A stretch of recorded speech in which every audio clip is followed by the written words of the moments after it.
Okay, boys and girls, welcome back. Redmissed in the house once again. How you doing? I hope everyone's doing great.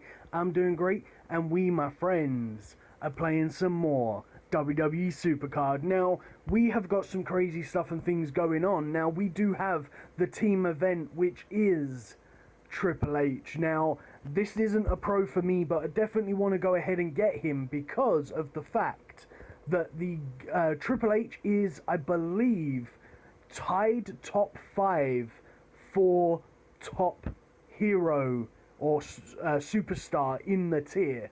I've heard a couple of things of he is the number 1 superstar in WrestleMania tier, but then I've also heard that he is tied with I believe 4 other people. So I don't know if that is true or not, but hey, if he is a top hero, then I want to get him, or top superstar. I don't know why I keep saying hero. Just ignore me, guys.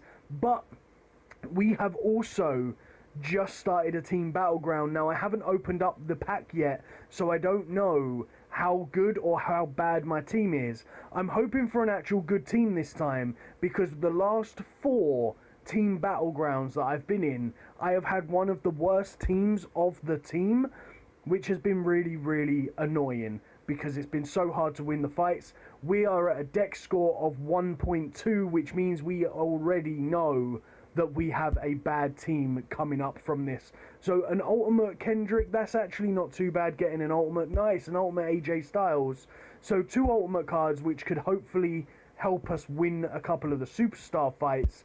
But we're probably going to get... Okay, so 3 ultimate cards, not too bad. I guess a mediocre / middle team, but not that great in my opinion. So you can see here, everyone else's is kind of good, but we all kind of had some good scores here. We do have only a couple of people down, but look at this guy with a score rating of 126.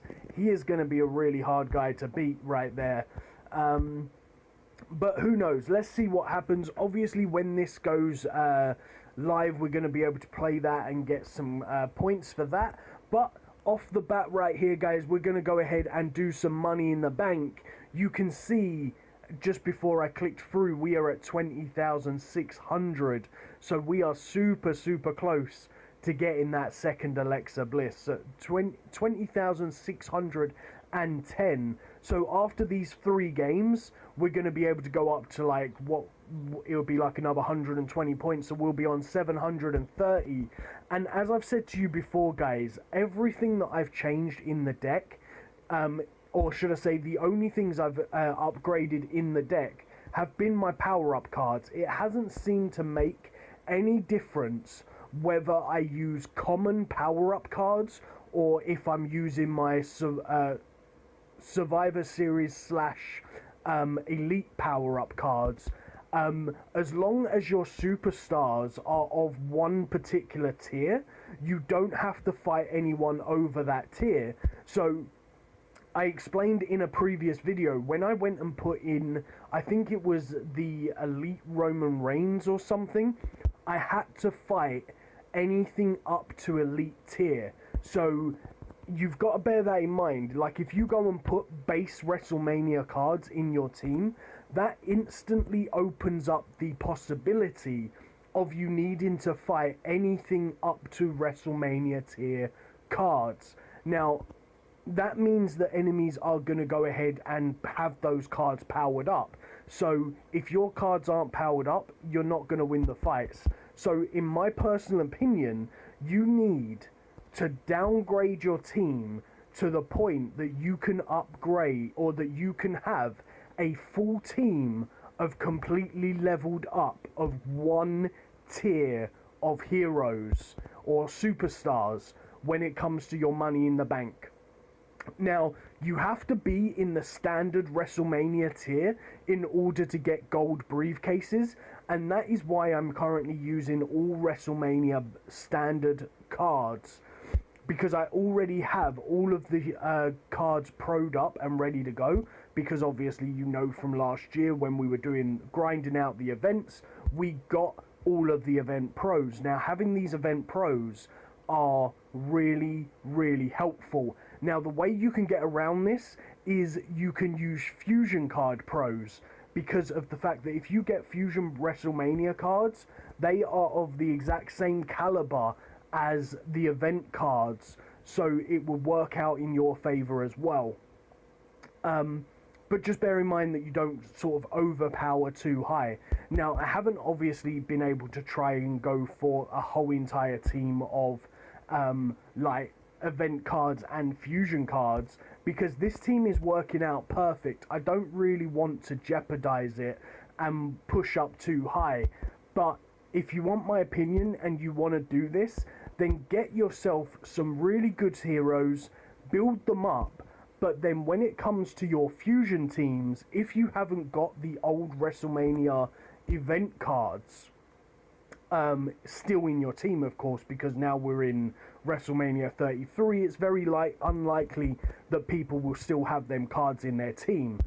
But as I say, you can do this from your fusion cards as well. So get your fusions, level them up, train them, and pro them, and then obviously you'll have the good advantage, because having those like kind of slightly higher leveled cards kind of give you a guaranteed victory. You can see here that we haven't really got any problems taking the 40 contracts, but having those few little event cards in there or fusion cards in there will give you just that bonus guaranteed victory, because of the fact that the stats will just be so significantly higher that you're just not going to lose. And I'll show you very quickly my team so that you can kind of work around and do the same kind of thing. So you can see here that I have 5 event cards. Now, when I look at getting some fusion cards, I might try and completely kit this out with the rest of them being fusion cards, and see if that actually affects the caliber of games that I have to fight upon. But if it doesn't, then it will mean that I'll have a whole team of completely overpowered cards to grind out the 40 contracts every single time without fail. And it is super, super important. Like you can see here as well, like just looking at the team, you can see that, like, quite simply, if I go ahead and hit this one right here, I can quite easily win this fight against Alberto Del Rio. And it's just a case of like quickly taking a little look at what games are coming up, what games are easiest to fight, but save your event cards until the end, because you can see here my AJ Styles and my Shinsuke Nakamura are 100% never gonna lose a fight, no matter what, really. Especially with my 2 power-ups as well. Like, there's no way they can lose the fight. So that's why it's super, super important to make sure that you kind of get a couple of the fusion cards if you haven't got any of the event cards. And same deal with, obviously, if you're higher tier, just do the same principle. Just make sure that you have all of the same level card. So if you're in Survivor tier, make sure you use all Survivor pros. Like, don't put a hardened pro in your team. Don't put an elite card in your team, an ultimate card. None of that, because it will make your matches harder when you come to obviously fight those games, because you'll have to have you'll have the possibility of fighting those other tier cards, which will obviously mean you're going to lose the game, because you're not going to have the full enough team or a good enough team that is fully trained in order to fight all those cards. So make sure you stick to those things. You can see here that this WrestleMania tier is the lowest tier that you can be in for a gold contract and get that maximum reward of 40 contracts. And this is the easiest and the quickest way of doing it, because you can see here every single game was a super easy game. The event cards make it so it's a guaranteed victory on those particular cards, and it's an easy 120 points off the bat, nice and easy, happy days. And we are at 730 points, so we've just gone up 120 points in this video. I'm going to continue to grind off of camera. I really hope that you've enjoyed this video. I really hope that you've learned something. If you have, please make sure you hit that like button, please make sure you hit that subscribe button, and I shall see you in the next one. Peace on the streets.